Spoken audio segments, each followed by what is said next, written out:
Hello and welcome to Shark Talk. In this episode, I chat with double Emmy Award Winning cinematographer, producer and presenter Andy Casagrande. You may recognise him from Shark Week, and you will have undoubtedly seen his work on the likes of the Discovery Channel, the BBC and National Geographic, to name just a few. Andy will be telling us all about how to get into the industry. He'll be offering his advice on how to get amazing underwater shots. And of course, he'll be telling us all about filming Uncaged with great white sharks. It's all coming up right here on Shark Talk.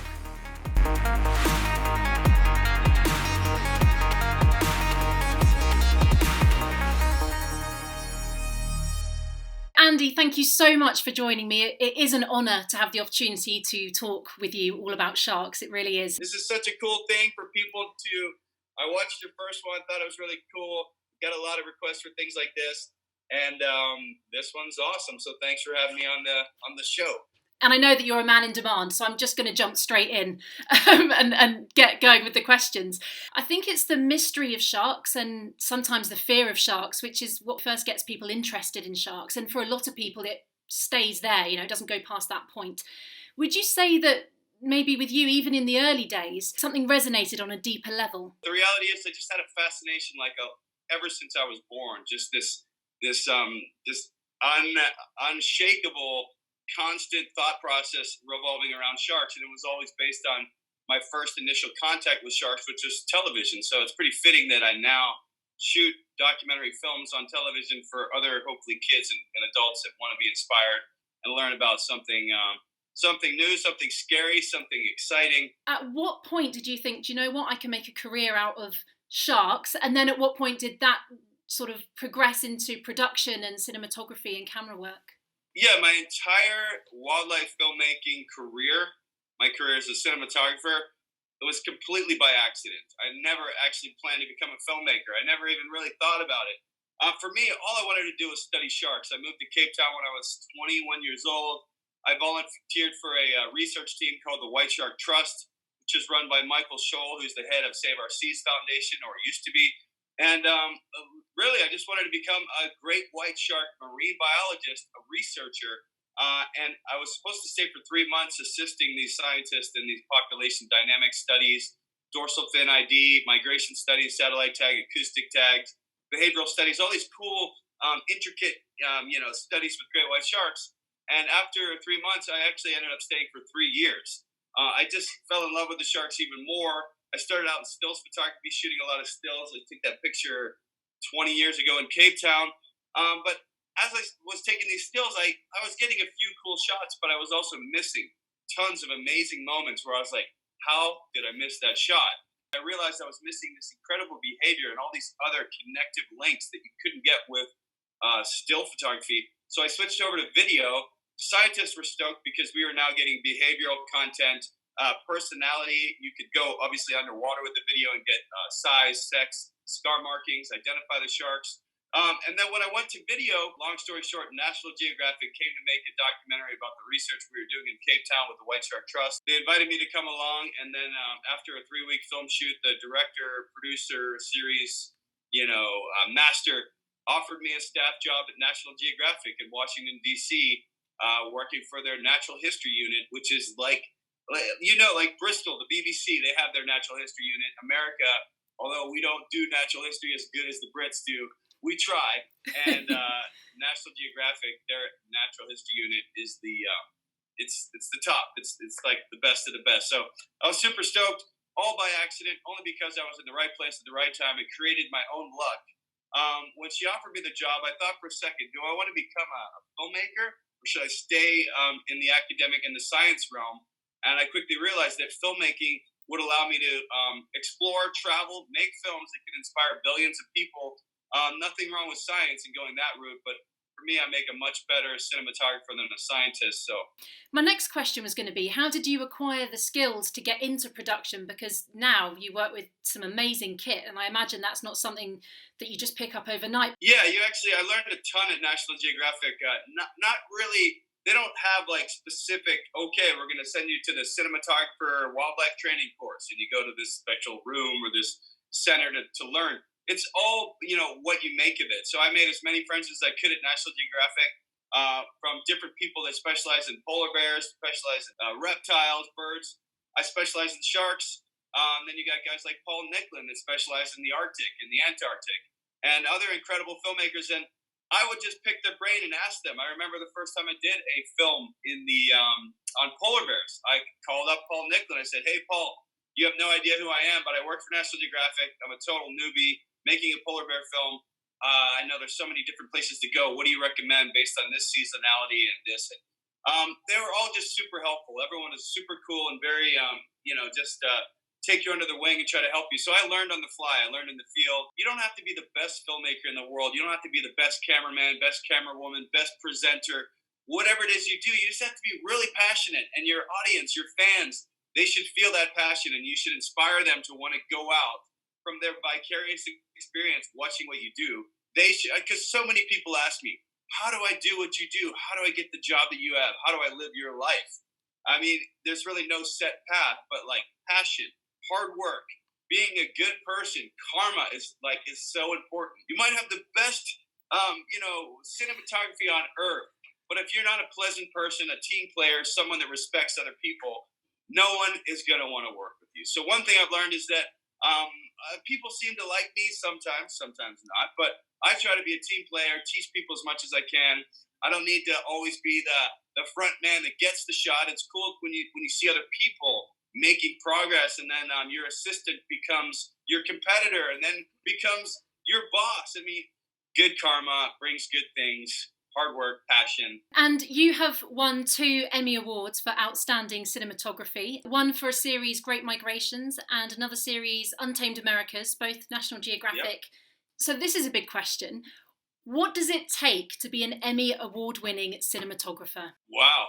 You know what? Like, to me, awards, they're super cool. It's fun to go to the awards party. I've got my Emmys right here, actually. My kids love to play with them and flip them upside down and do whatever. To me, certainly it's an awesome honor to win an Emmy Award, to win 2. But it was a massive team effort. These are series. Both series, I traveled around the world shooting a super slow motion camera called the Phantom Flex. And it allows you to capture super slow motion. You've seen the breaching great whites come out of the water, the cheetah running at full speed, chasing the gazelle. So National Geographic trained me up on the Phantom. That was one of the trainings that was official. They sent me to learn how to shoot super slow motion, high speed cinematography. So I captured lots of really cool sequences for these series. And as part of that, collectively, the series was so beautiful, I guess, cinematically. The Academy gave us an Emmy. It's an honor, but I don't take credit. It was a team effort. So if we've got somebody who's interested in filming sharks or, taking really cool photos, do you have 3 basic tips, 3 sort of things that you think people should remember or keep in mind when it comes to getting a good shot? It's funny you ask, because a lot of people, they ask, do I need to get a $100,000 red camera to get the images that you get? Do I need to get a Phantom camera? Do I need to spend $50,000 to $100,000 just to be competitive? The reality is you don't. There's so many camera manufacturers out there now making 8K, 4K, 6K, all these amazing cameras in tiny little form factors. I've been a massive GoPro. I've got GoPros everywhere, but of course none in reach right now. But literally, like, you can get incredible content captured just on a tiny little GoPro. My number 1 rule is keep your lens clean. So many people go out and they're traveling, getting all these amazing shots. They pull the GoPro out of their pocket, out of their purse, out of their backpack. They don't look at the lens. There's a giant thumbprint right in the middle of the lens. If you treat a GoPro like a Hollywood camera, like a $100,000 camera, you can get Hollywood results. Number 1, make sure your lens is clean. Number 2, underwater, visibility plays a massive factor. If the visibility is not good, all your images are going to look pretty cloudy, hard to distinguish, low contrast.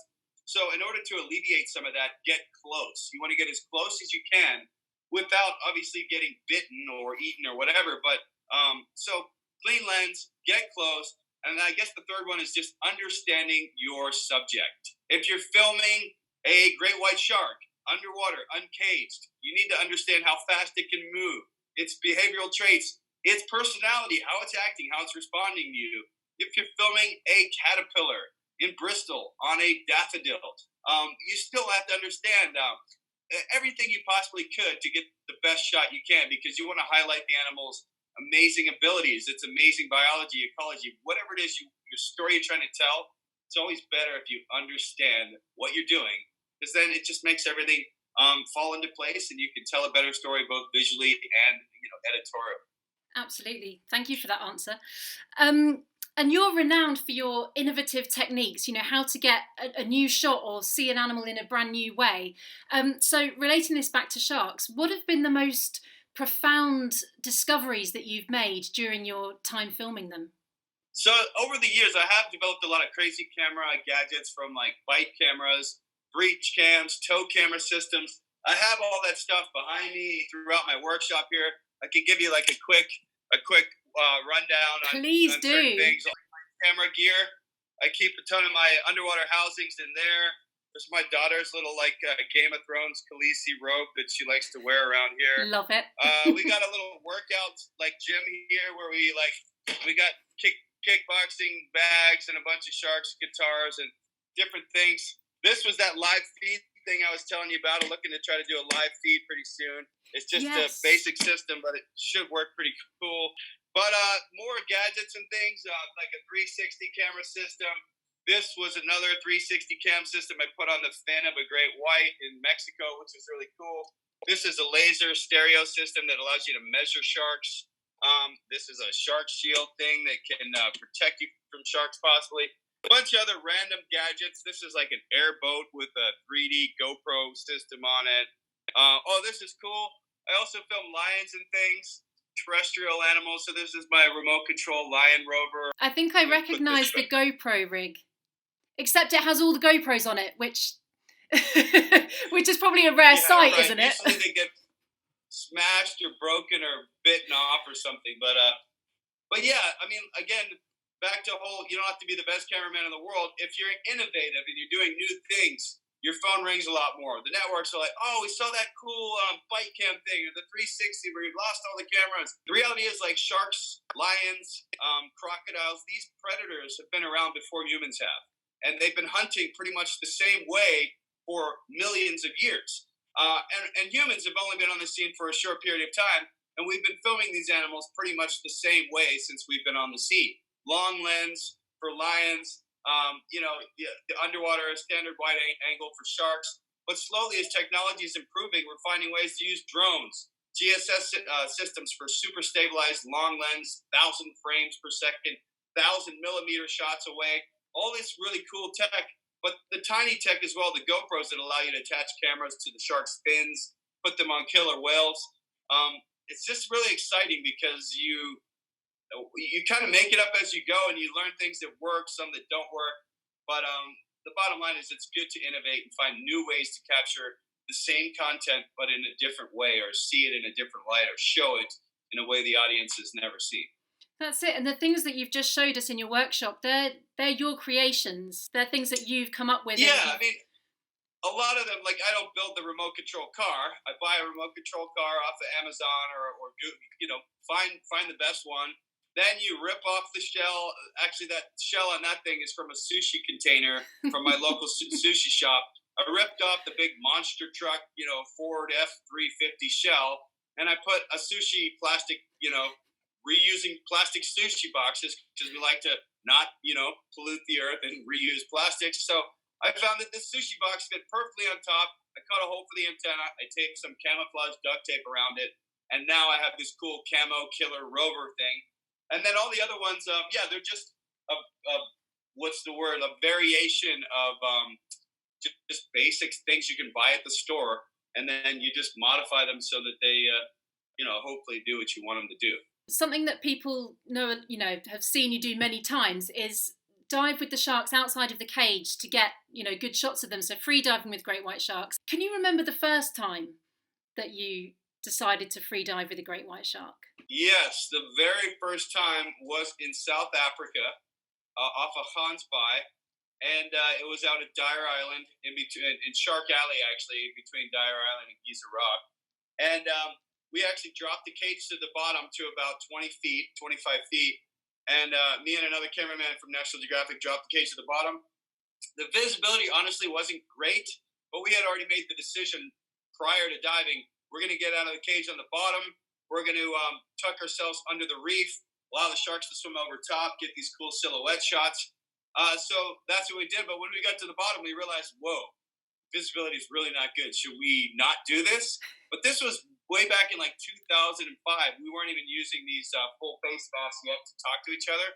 So it was kind of like, should we go? Should we get back in? And then next thing you know, we're out of the cage with 3 or 4 white sharks, super curious, swimming around us. But we're on the bottom, tucked our backs against the reef. So we were protected for the most part. And it was cool. I have to say it was a little unnerving because it sort of broke my number one rule to not dive uncaged with big predators in bad visibility. But again, it was, I guess it's subjective really, what good viz or bad viz. If it's in Hawaii, then it would have probably been bad viz. If it was in England, maybe it's looking like good viz, or even Cape Town is known to be not the best viz. Had some incredible counters that just swam over the top. A couple of the shots are actually in this video I made many years ago called The Great White Shark Song, where I play my guitar underwater to these great whites. And you'll see in the video, you'll see quite a few shots of great whites down on the reef, cruising right over top of the camera. Those were from the very first ever out of the cage dive. And how about now? You've done it so many times, but in those moments, when you're there, you've got your camera and you've got maybe 2 huge great white sharks coming towards you. What are you thinking? What's going on in your mind at that time? Yeah, I mean, when you phrase it like that, when you have 2 coming at you, which is very common. These 2 great white brothers swim straight over my head in Western Australia, and it was an out of the cage dive where the visibility was perfect. Everything was perfect except there were a lot of sharks. It's pretty easy to keep track of 1 shark. 2 sharks, it's a bit more challenging because they do like to come from different directions.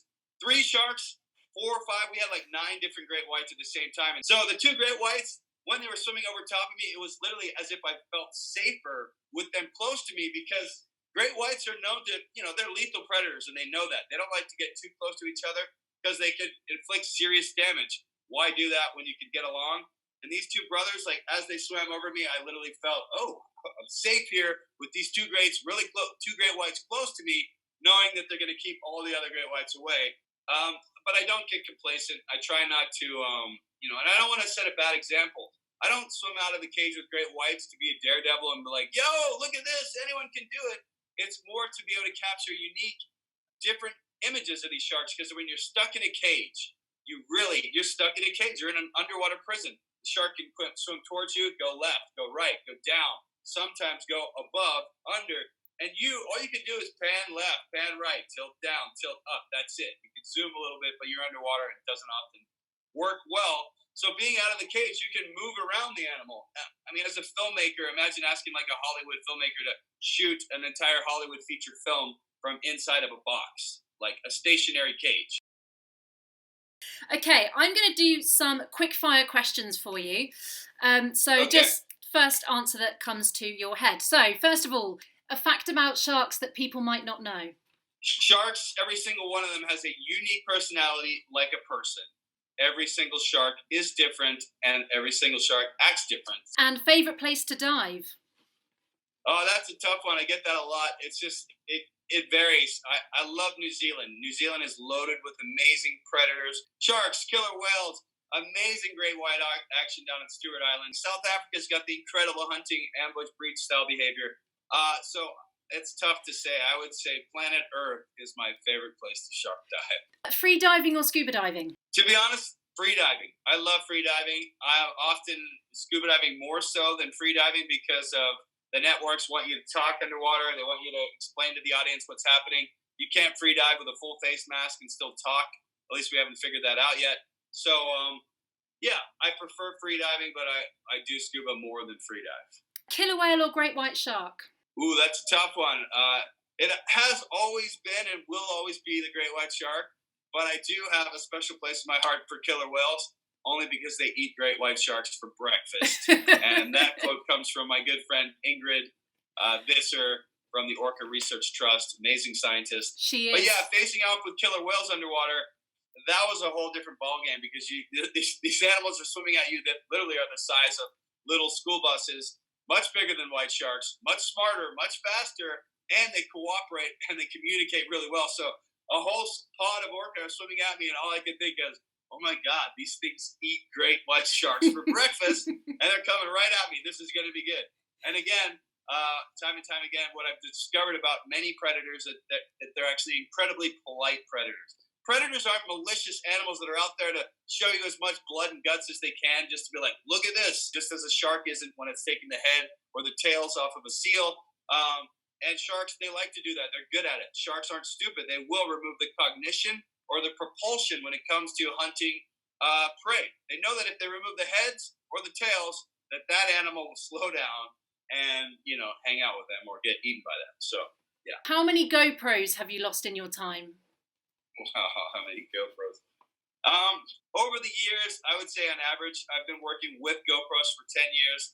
I would say on average, I've lost 15 per year, 10 or 15 per year. Let's just say 10 over 10 years. 100 plus GoPros, either eaten, crunched, consumed, stolen, broken, fallen out of the sky. I was in a gyrocopter off of False Bay one time.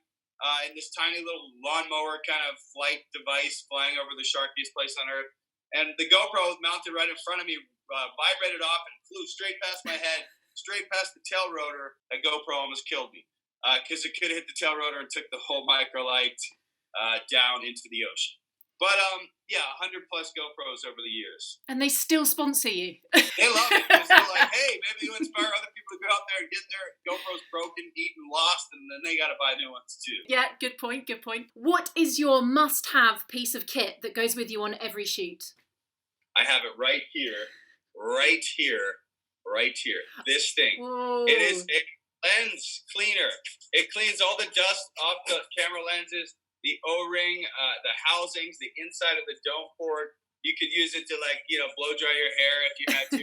It is my absolute. They're like $20. I put a black piece of Gorilla Tape on it because this is usually a red rocket nozzle thing, and everyone likes to steal these. Do you think that's kind of two answers in one? Because there's also, you said Gorilla Tape on there, and a lot of camera guys love a bit of Gorilla Tape. I got Gorilla Tape right here on my workbench, and I always bring actually two kinds: the little roll and the big roll. Gorilla Tape, zip ties, duct tape, all that stuff is pretty much. There's nothing you can't fix. And also, that answer goes back to your top tip for videographers and photographers to keep their lenses clean. So I like how you've kind of, right, there you go, consolidated the message. What is your most interesting discovery that you've made while working with sharks? And I know that you mentioned that in the beginning you wanted to go down the marine biology route and be a great white shark scientist and researcher, but some of your work as a cinematographer, you have sort of worked with scientists and made some discoveries of your own, haven't you? Yeah, I mean, something I'm really passionate about is something I sort of like this phrase or this concept that I coined. And it's not like a new concept. It's called cinema science. The whole idea is using cutting-edge technology, cinematography, to illustrate and perpetuate mind-blowing science. Because I'm fascinated with science. I've always been, but a lot of people get turned off by science because of the books and the empirical data analysis and all like the stuff that science is. But you need to make science palatable, something that the audience, something that like everyone wants to, get involved with or get excited about. To me, like knowing that white sharks are capable of pretty much surviving in almost any habitat around the world. From Hawaii, there's reports of them up in Alaska, cold water, down in the sub-Antarctic islands, all over the place. They're just incredible animals. And I think they're a keystone species. When people think shark, they think great white. So if you can get people to care about great whites, it trickles down to the cookie cutters, the goblins, the whale sharks, the tigers, bull sharks, hammerheads. Blah. That actually leads me nicely onto the final sort of topic that I wanted to discuss with you, which was conservation. And how has your journey sort of changed, your career from, wanting to work with sharks, film sharks, to wanting to save sharks? Was there a moment that transitioned? I think there was always the moment, ever since I fell in love with sharks, from that moment forward, there was always this like instinct to want to save them, because you heard these horror stories about shark finning. Million sharks, 100 million, so many million sharks every year, every hour, every day are being killed. So, of course, I was freaked out that my favorite predator on Earth was being slaughtered, demonized, and completely misrepresented. then I went to National Geographic and I was in these television meetings with big executives and talking about, and I was so driven to push conservation. But I started to realize in television and entertainment, it's a business. They do care about conservation, but they have to actually care more about their bottom line and their dollar, or they're not going to be in business to broadcast. So I saw both sides. I was really trying to push hard the heavy hitting conservation. And then I was getting pushed back quite hard that no, we need visuals, we need stories, we need entertainment and things to inspire people, not to despair them. So it made sense. And the reality is, like, there is a way for all of it to work. You can have conservation, education, entertainment, hype, amazement, marketing dollars, everything you could want and need, and it can all be done properly and save the planet at the same time. You just need smart people doing it, because you could put people off of conservation pretty quickly by too heavy-handed of a message. You need to allow them to realize there's hope and give them action items to move on. And that's all possible. Yeah, and I think, you know, one silver lining out of all of this is that a lot of people will get new perspectives, and you know, that can only be a good thing. Right, yes. I asked some of your fans for some questions, and I've selected a few. Brandy Dowdy Church, what do you know about great whites that you think is not common knowledge? And do you have a favourite shark to swim with, and why? Great white sharks for sure my favorite. Why? Because they're great, okay? I actually have a theory on why they're called great white sharks. Way back in the day when the first person ever saw the first great white shark, they were down on the coast, and there was the guy on the mountain that was like, I don't know, Moses or some guy who was writing everyone. Noah and his ark and all that. He was writing the names of all the species that were being discovered, and the guy's like, oh my God, there's a gray white shark. Like this massive gray and white shark, because they're gray and white, right? Their tops are gray and the bottoms are white. So he's like, it's a gray and white shark, but it was so far away that it sounded like great white shark. So that's a dad joke for you. Great white sharks, what people don't know about them, blue eyes. A lot of people don't know great white sharks have blue eyes, literally blue irises. I have blue eyes. Great white sharks' eyes are blue as well. Yes. Next question. Next question from Peter Wittenheck. I hope I pronounced that right. He says, Andy, you are a fabulous cinematographer. We have seen you fend off curious sharks with your cameras, but how do you protect your backside? Kind regards, and thank you for enabling us to see the sheer beauty of these animals up close. So how do you protect your backside?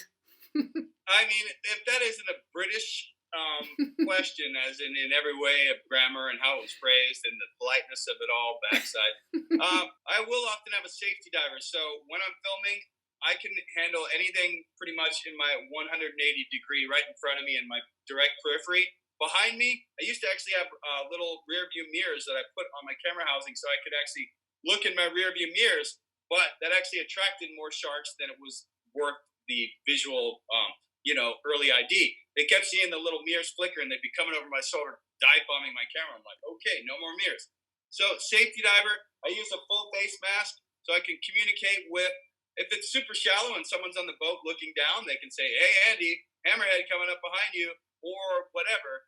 Underwater, I'll have a safety diver that usually stays inside the cage. And they're also filming me. They're safely in this cage so they don't have to worry about it. And then I just act as my own safety diver to always I kind of have this thing. I'll be filming it. As I'm filming it, if I'm not turning around pretty much every second or two, I'm doing it wrong. So I'll be like 1 Mississippi, 2 Mississippi, 3. And then every once in a while I'll do a full look. But I'm not worried about what's in front of me. It's about, like you said, my backside. Safety diver and common sense. Just turn around. Michelle Creature, do you have anything with you to protect yourself? Do I bring anything? Just my camera. I don't have my big real camera with me right now. It's in those Pelican cases, but this is a new one that I'm testing out. It's really cool. It's actually for the Canon 1DX Mark III. It's made in Italy. It's called an Easy Dive. Super cool. Is that what it's called? Easy Dive. Yep. Pretty awesome. So my camera often is my shield. So if the shark wants to bump or bite something, then I use it as a shield. There's a perfect example of that right over here. I'll show you this picture. See if you can see it. But there in the background, off in Cape Town. It's hard to point and see and film at the same time. Up there, it's basically like as a shield. Yeah, my camera is my first line of defense. I guess the last thing that I'd just like to ask you and to leave everyone with is if there's any sort of budding cinematographers or wildlife documentary makers, or anybody out there that's aspiring to get into that genre and into that sort of career line of work, what words of advice would you give them?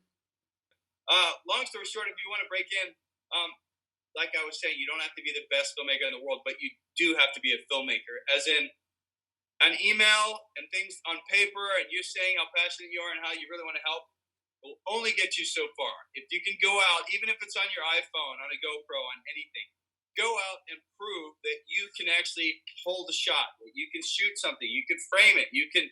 And again, your initial work might not be the best in the world. Go out there and do what you think it is that you want to do. You want to do my job or be a shark cameraman? You don't have to, like I say, get all this expensive gear, but go out on a shark dive. See if you can handle it. Don't jump in with a great white. Go dive with some reef sharks or something like that. But just do it, and don't expect people to do it for you. If you're asking an expert a question that Google can answer, don't do that. If you take anything away from this, live the life you dream. Be a good person, work hard, be passionate, and help other people too. I don't know, it's all interconnected in every way. So be good, be happy, hang out with Gemma. She's doing an awesome job. Andy, really, really appreciate it. And thank you so much for being a part of it. And I really do hope to chat to you again at some point. But for now, thank you. Thank you, everybody, for watching. And enjoy your next sharky adventure, whenever that will be. Goodbye. Thanks. Bye.